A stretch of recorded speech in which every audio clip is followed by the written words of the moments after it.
The following program is transcribed. Now for an hour of comedy brought to you by the makers of Anacin for fast relief from pain of headaches, neuritis, and neuralgia. By Chesterfield, the only cigarette that combines mildness with no unpleasant aftertaste. The cigarette that brings you Bing Crosby and Bob Hope. By your local Ford dealer, who is now displaying the new 1951 Ford, the car that's built for the years ahead. And by RCA Victor, world leader in radio, first in recorded music, first in television. In 30 minutes, you will hear Duffy's Tavern, but now it's radio's newest comedy show, The Magnificent Montague.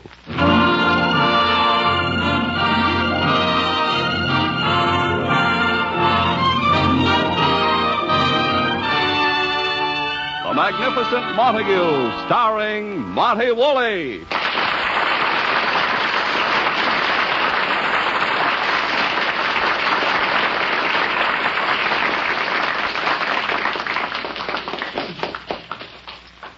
Before we begin, a word about a great drug product. If you suffer from pains of headaches, neuritis, and neuralgia, you should discover what many thousands have known for years, that Anacin brings incredibly fast, effective relief.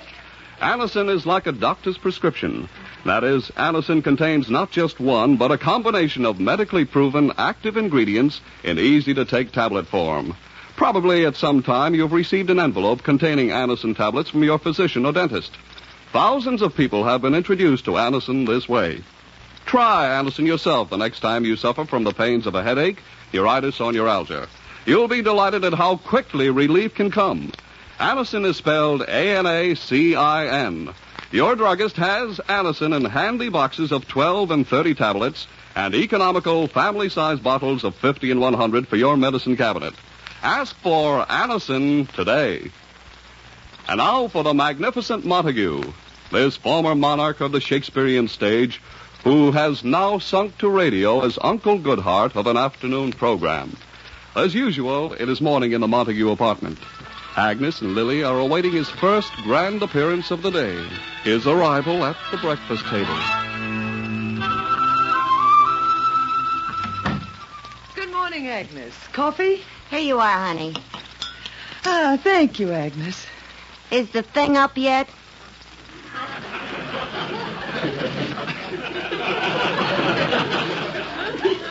You mean Edwin? I don't mean Guy Lombardo. Really, Agnes, can't you refer to my husband in any other way but the thing? Honey, I've spent 25 years trying to figure out a way to describe him. He always comes out the thing. Agnes, that's silly. Silly? Is he a stage actor? No, he's in radio. Is he in radio? No, he won't admit he sunk that low.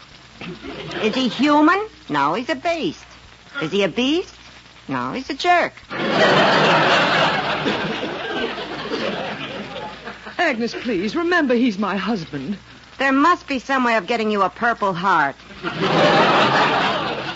Agnes, for me, will you please make an effort to get along with Edwin?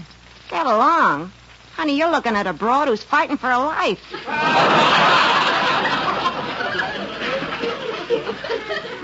Agnes, it isn't that bad. The minute he gets up in the morning, it's the law of the jungle. But, Agnes, if you're a little more tolerant with him, I'm sure he'll unbend. Honey, for 10 years I've been wearing pointed shoes just waiting for him to bend.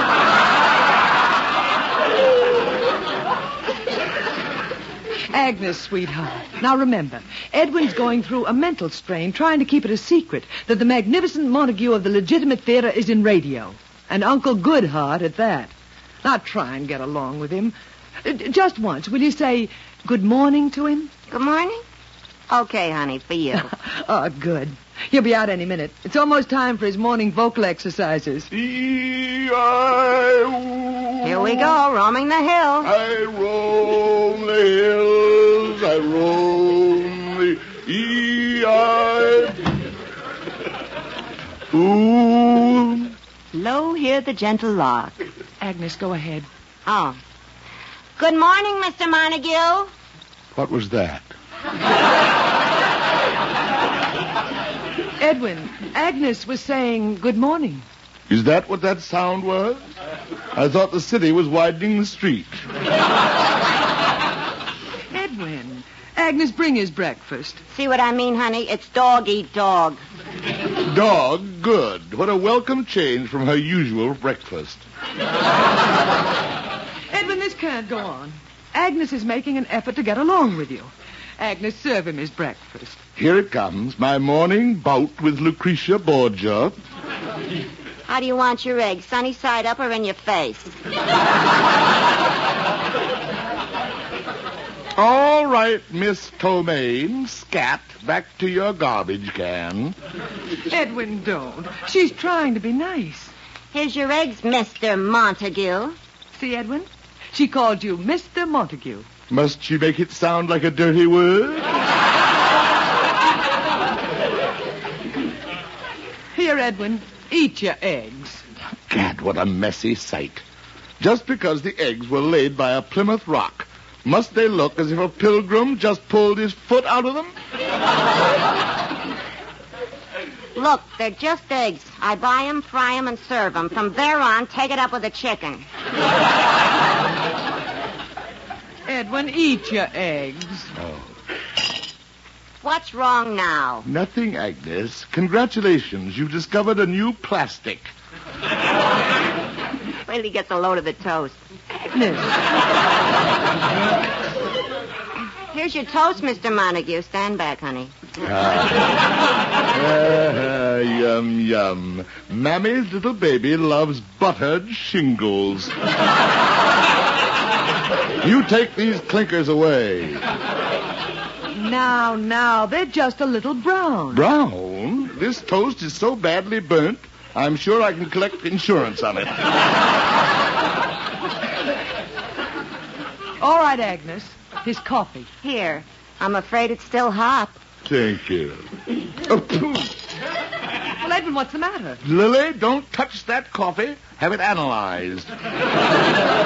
Oh, Edwin, stop being so picky. So what if the coffee happens to be a mite strong? Lily, I don't mind strong coffee, but I do not like it when it comes out of the cup swinging. I don't know what he's beefing about. He liked the coffee yesterday, and it's the same grounds. Now, Edwin, you have a broadcast today. You can't go hungry. Hungry? The minute I look at that dirty apron she's wearing, my appetite's gone. Dirty apron? My dear Agnes, let's face it. There are more nutritious vitamins on your apron than I've had all month.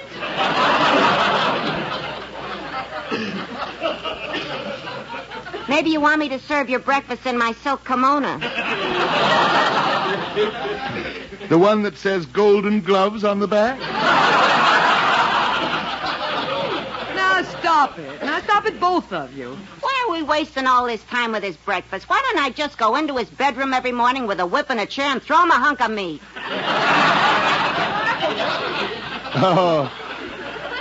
Oh, please, spare me the sight of you when I first open my eyes.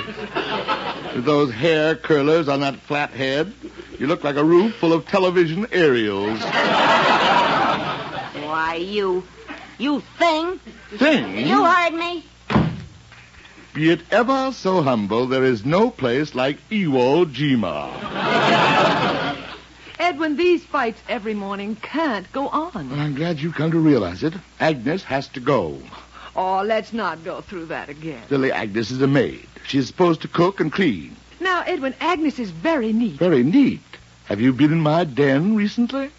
I'm not asking you to take that dirt away, but if she'd only plow it once in a while. Edwin, you know how you are.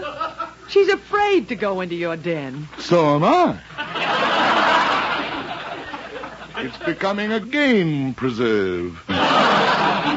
Edwin, stop being ridiculous. Lily, I'm serious. She's ruining my health. Oh, but Agnes has been with us for 25 years. And she was my wardrobe woman before that. We can't just turn Agnes out into the streets. We certainly can. Although, frankly, I'd rather wait until there was a blizzard. No, Edwin, I won't permit it. Why, Agnes is our good luck piece. All right. Then let's nail her over the door like a horseshoe. Lily, I can't stand it anymore. Either she goes or I go. Edwin, maybe we can work it out. No, that's my decision. Get rid of her. After all these years, how can I do this? Give her a year's salary, anything. I'm going into my den, and when I return, I want this apartment to be Agnes-less. Agnes. Yes, honey. Agnes, sit down. I'd like to talk to you. Is Bluebeard gone? No, he's in the den. Agnes, we've been together a long time, haven't we? Yeah. We had a lot of laughs, too, before you went and fell for Count Dracula. Remember that stock company in Cincinnati? That guy playing Hamlet making a play for you. He sure was a pest. Until I put itching powder in his tights. And remember what happened to the scenery in Omaha. Please, honey, no more. You're just making it tougher for me. Tougher for you? Yeah. I've been trying to put it off, but I can't. Well, Agnes, what is it? Honey, don't try and talk me out of it. I'm quitting. Yeah? I'm leaving before I become another notch in his cane. A notch in his cane? Yeah, didn't you ever notice them 4 notches in his cane? One for every person he's given a nervous breakdown to. I'm getting while the getting's good. But, Agnes, where will you go? Any place where I can relax, like a snake pit. I'm all packed. I'm leaving before I can change my mind. Right away? Yeah, honey. You know, I wish I had one more chance to fix a meal for him. I got an idea for a casserole that'd make you a free woman. Oh, Agnes, I'll miss you so. Oh, don't worry. I'll keep in touch with you. So long, honey. Goodbye, Agnes. Did I hear the front door slam? Was that wonderful, wonderful sound Agnes making her final exit from my life? Yes, Edwin. Agnes is gone. She went of her own accord. That's too bad. I was hoping we'd have to use force. Edwin, how can you say things like that? Lily, Agnes is gone. Look, the sun is shining through the dirty windows. Listen, my heart is singing I'm a boy again. Kiss me, Lily. Oh, Edwin, Agnes has gone. All it took was getting Agnes out of the house, and I'm a new man. Here's your coat, little Sunbeam. You have to get to your radio broadcast. Now for a wonderful afternoon with my good friends and colleagues at the radio station. Lily, I never like to mention my competitors, but life can be beautiful.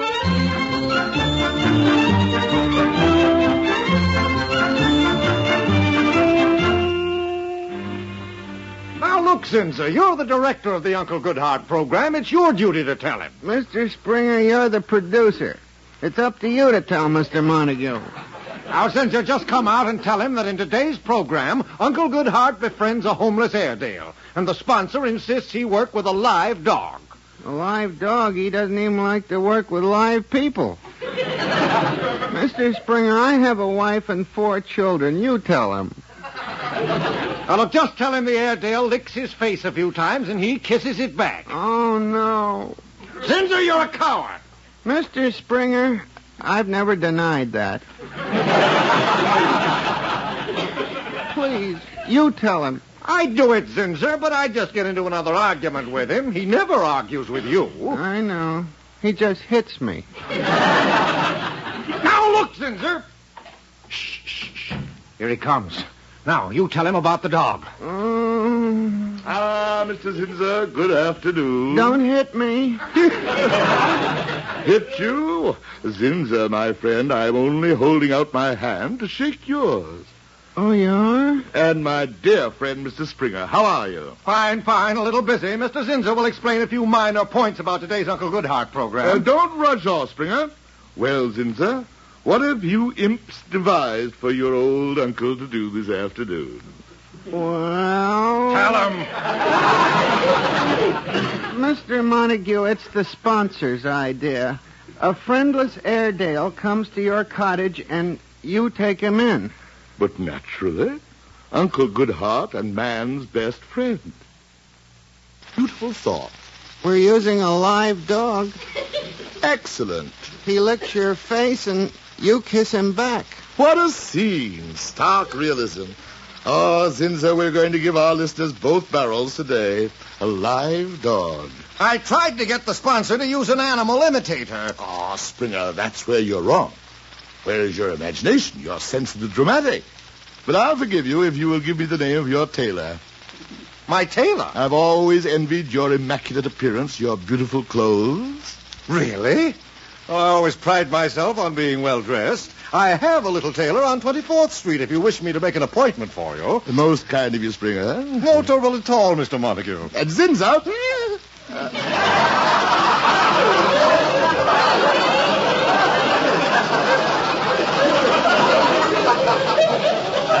Zinza, I was only saying to Mrs. Montague this morning, why don't we see more of Mr. Zinza? You want to see more of me, sir? Oh, I'm peeved at you, Mr. Zinza. You are, sir? You've never asked us out to your home. I've never met your family. We live in the Bronx. Aha, the Bronx. Haven't been there since a boy. My uncle had a farm there.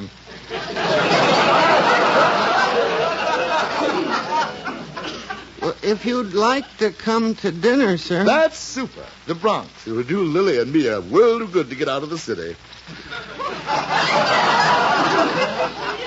But, Mr. Montague, I better warn you, I have 4 children. Oh, you most fortunate of men.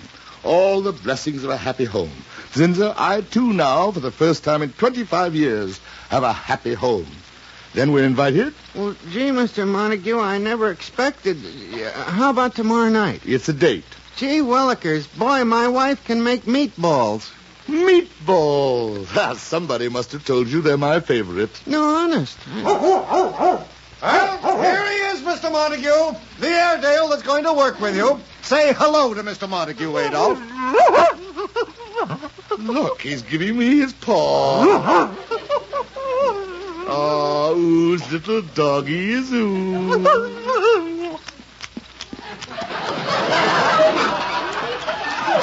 Oh, my, isn't that the cutest thing? Adolph is licking Mr. Montague's face.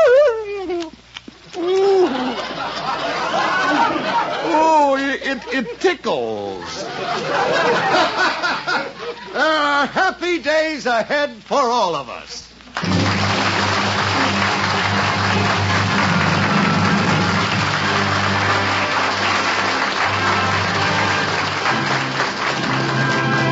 We'll be back with the magnificent Montague in just a moment. Now let's hear from a very good friend of yours. This is Bob Hope. Can we steal a second? Say, Bob, did you notice there's a new Chesterfield poster of you around town? Yeah, I saw one in a drugstore the other day. I'm dressed up as Santa Claus. Yeah, and you're holding a carton of Chesterfields with a picture of Bing you-know-who dressed up as Santa Claus. And you're saying, for Christmas gifts, here's the answer. Yep, Crosby for Christmas. Bob, seriously, why did they make Crosby Papa Santa Claus on the Christmas carton instead of you? Well, hi, by tradition, Santa Claus is an old man. Yes. Always carrying a sack full. Well, in all fairness to Bing, Bob, I must say it's a very attractive gift. And it's packed with 200 of those always milder Chesterfields, which make as fine a gift as anyone could give or anyone could get. And, folks, if you want to prove that just for yourself, make that Chesterfield mildness test. Open them, smell them, compare them, and smoke them. Chesterfield always wins first place. That milder, mild tobacco never leaves an aftertaste. So open a pack, give them a smell. Then you'll smoke 'em. See you Tuesday night, folks, for Chesterfield.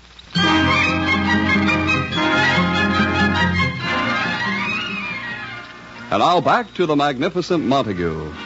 It is the next morning in the now happy, happy Montague apartment. Lily and the new maid are ready for Montague's first breakfast under the new regime.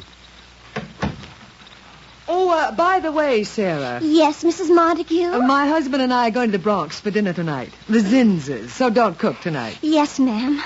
Oh, Mrs. Montague, do you think Mr. Montague will like me? Oh, now don't be nervous. Oh, you're shaking. Working for Uncle Goodheart. I'm one of his biggest fans. That will do it. On his program yesterday, when he took the sliver out of that dog's paw, and he bandaged the little paw, and then the dog licked his face. He's such a good man. Now, Sarah. Oh, your nose is getting red. I'm sorry. I think he's coming. He He's sick. I'll call a doctor. No, Sarah, come back. He's just vocalizing. He's an actor. Lily, who is this angel in white? Well, Edwin, this is our new maid, Sarah. Sarah, the divine Sarah. Oh, Uncle! Lily, call her off before she leaks through to the apartment downstairs. Edwin, she's overcome with happiness. She's one of your listeners. Good. Come now, Sarah. We must be brave. Bring my breakfast. Yes, Uncle. Oh, Edwin, she is sweet. Naturally, after Agnes, Lizzie Borden, the axe killer of Fall River, would be sweet. Yeah, I'm hungry. I've been waiting 25 years to have one breakfast not prepared by Agnes. Here's your orange juice, sir. Thank you, Sarah. Edwin, what's the matter with it? What kind of orange juice is this? Agnes never made it like this. There are no seeds in it. Oh. Quiet! Sarah, he's not used to orange juice like that. Now take it back to the kitchen, put some seeds in it, and warm it up. Yes, ma'am. Here are your eggs, sir. Let's see. Eggs? This wet mass of goo are eggs? Will you shut up? Edwin! Oh, Edwin, shame on you. This is our new maid. The new maid? This is Rudolph the Red-Nosed Reindeer. A red-nosed reindeer? I quit. Now, Sarah. Uncle Goodheart, I'll never believe another thing I hear on the radio again. Not even the weather report. Another one gone. And who have you next on the list, Lily? Typhoid Mary? Edwin, what's come over you? I'm just getting smart, Lily. I catch on. Catch on? Lily, I'm on to your little plan. You hand-picked that white-aproned monstrosity to make life miserable for me. Miserable for You're you? taking revenge for my getting rid of Agnes. Edwin, you're getting impossible. Yes, impossible to fool with your snide little tricks. Snide little tricks. Oh, Edwin, what's happened? We're having our first fight. Good. Let's bring it all out into the open. I took you out of those musicals and made you a dramatic actress. For what? So you could steal scenes from me. Edwin Montague, you were, you are, you always will be a hand. Lily, that is one word I forbid in my home. Your home. I have a broadcast to do. Where's my hat?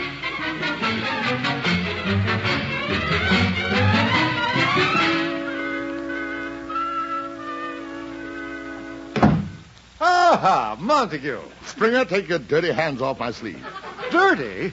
But I just wanted to tell you I made an appointment for you with my tailor. You have a tailor? You mean human hands actually put together those gunny sacks you wear? But Mr. Montague, my tailor. I wouldn't let him make my shroud. He would come out with a belt in the back. But Mr. Cat! Oh, hello there, Mr. Montague. I wrote out the directions how to get to my house. How to get where? We're dinner tonight at my house in the Bronx. My dear demented friend, I wouldn't be caught dead in the Bronx. But you were coming to dinner. My wife made 25 pounds of meatballs. Oh, round up the children, I hope. Mr. Montague, that's the most horrible thing I ever heard in my life. Thank you, Zinza. Thank you. Are we going to have a rehearsal here today? Ah, here comes my little friend Adolf. Take this.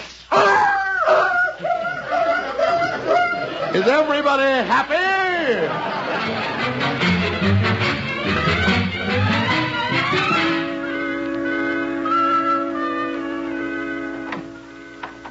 Lily?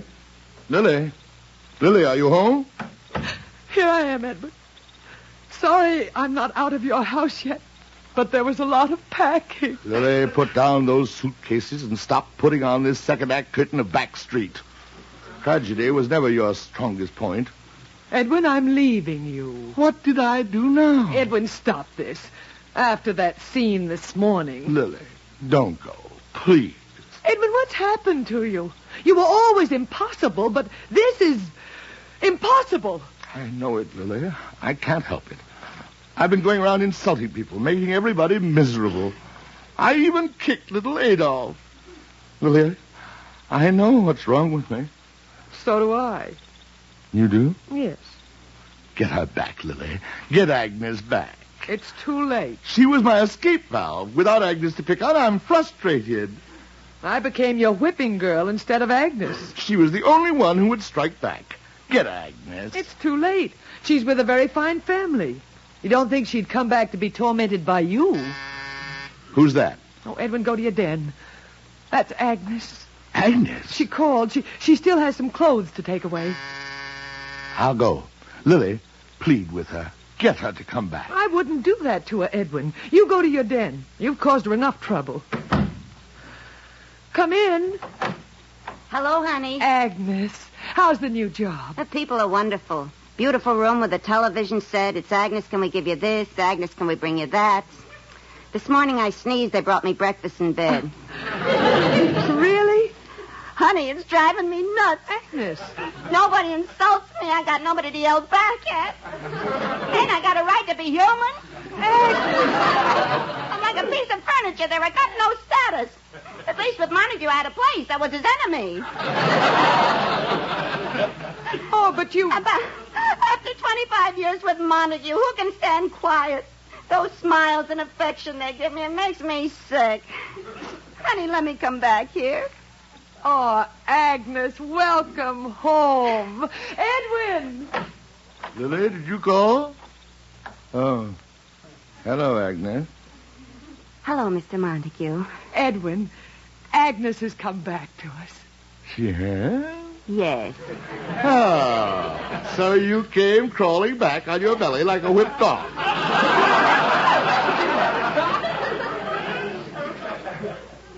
It was you that drew me back here, like a fly to a garbage dump.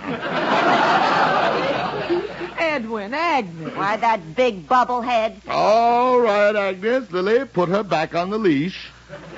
Edwin, please. If Miss Dutch Cleanser thinks she's going to start throwing her weight around here again, she's, Cad, Lily, look at the time. The time? Yes, we're due at the Zinzers for dinner. Home, sweet home.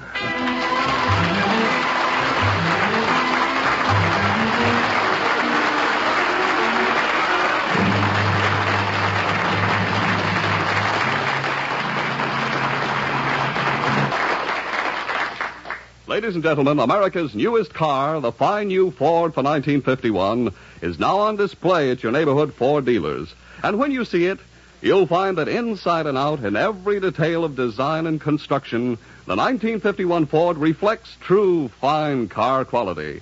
And in addition, it offers 43 look-ahead features designed to keep the 51 Ford young in appearance and young in performance. For example, there's Ford's smart luxury lounge interiors with their exclusive color-harmonized Fordcraft fabrics. There's the new automatic ride control that automatically adjusts spring reaction to the type of road to give you a level ride, an easy ride.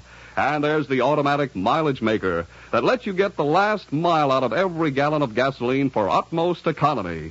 Visit your Ford dealer soon and see the 1951 Ford yourself. You'll agree. You can pay more, but you can't buy better. Join us again next Friday for another transcribed visit with a magnificent Montague starring Monty Woolley. Created and directed by Nat Hiken, written by Nat Hiken and Billy Friedberg. Ann Seymour was Lily Boehm. Pert Kelton was Agnes. Also heard on tonight's program were Johnny Gibson, Art Carney, John Griggs, Pat Hosley, and Frank Milano. This is Don Pardo saying stay tuned for Duffy's Tavern, which follows immediately.